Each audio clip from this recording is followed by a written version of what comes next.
बार दो साधु जंगल से गुजर रहे थे। एक गुरु था और दूसरा उनका शिष्य था। एक बुजुर्ग था और दूसरा युवा था।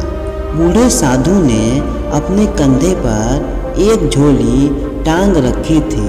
कोई वजनी चीज लटकी हुई मालूम पड़ती थी। बीहड़ रास्ता था और दूर दूर तक कोई भी दिखाई नहीं पड़ता था।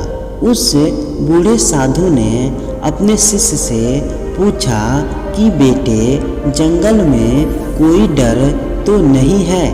अपने गुरु जी की बात सुन उस युवा सन्यासी को बहुत हैरानी हुई, क्योंकि आज तक उसके गुरु जी ने इस तरह का प्रश्न कभी नहीं पूछा था। वह युवा सन्यासी अपने गुरु से कहता कि गुरुदेव, डर कैसा? यह जीवन तो नश्वर ही है, तो डर कैसा? गुरु ने कहा, ठीक है, हम आगे बढ़ते हैं। दोनों गुरु शिष्य अपने मार्ग में आगे बढ़ते हैं। रात और गहरी होने लगती है और सन्नाटा और ज़्यादा छाने लगता है। गुरु दोबारा से अपने शिष्य से पूछता है, बेटे, कोई डर तो नहीं है ना?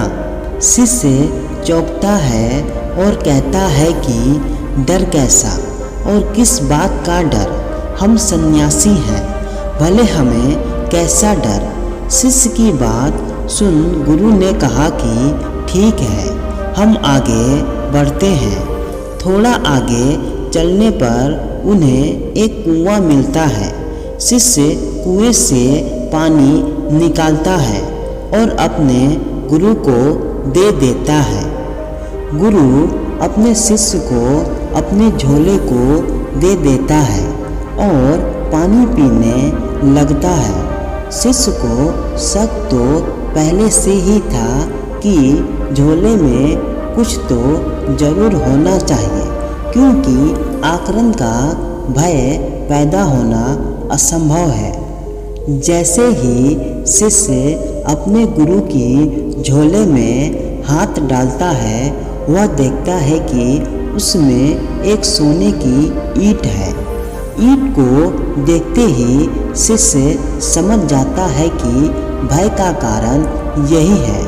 वह इस ईंट को झोले से निकालता है और उसे फेंक देता है और उसकी जगह पर उसी तरह का पत्थर रख देता है। गुरु ने पानी पिया और अपने झोले को वापस ले लिया और अपने कंधे पर टांग लिया। वजन का एहसास हुआ, इसलिए गुरु को लगा कि ईंट है, और उसके बाद गुरु और शिष्य दोनों ही मार्ग में आगे बढ़ गए। कुछ दूर आगे चलने के बाद गुरु को सैनिकों के घोड़े के दौड़ने की आवाज़ आई। ऐसा लग रहा था मानो सैनिक उनकी तरफ आ रहे हैं।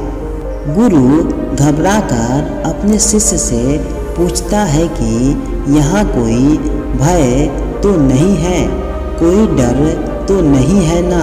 आप बिल्कुल निश्चित हो जाइए, क्योंकि डर को मैं पीछे ही फेंक आया हूँ। गुरु घबराया और अपनी झोले में देख लिया तो वहाँ पर सोने की ईंट नहीं थी, बल्कि उसकी जगह एक उसी तरह दिखने वाला एक पत्थर रखा हुआ था। लेकिन इतने टाइम से यह पत्थर भी भय का कारण बना हुआ था। वह बूढ़ा गुरु हंसकर कहने लगा कि ये तो हद हो गई। इतनी देर से मैं इस पत्थर को ढो रहा था और यह मुझे लगातार भय भी दे रहा था। गुरु अपने शिष्य से कहता है कि तुमने ठीक कहा कि तुमने भय को पीछे ही छोड़ दिया, पर पागल तुमने यह मुझे पहले ही क्यों नहीं बता दिया। मैं इतनी देर तक इस पत्थर के कारण भयभीत रहा। ये इतनी देर का भय बिल्कुल व्यर्थ था। शिष्य अपने गुरु से कहता है कि यदि ठीक से समझें तो जो पहले भी भय था वह भी व्यर्थ था। वजन यह भी है और वजन वह भी था।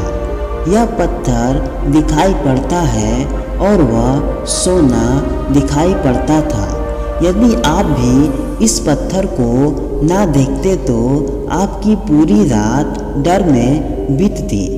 उसके बाद वह बूढ़ा गुरु अपने झोले से उस पत्थर को निकालकर फेंक देता है और पूरी रात निश्चितता के साथ सोता है।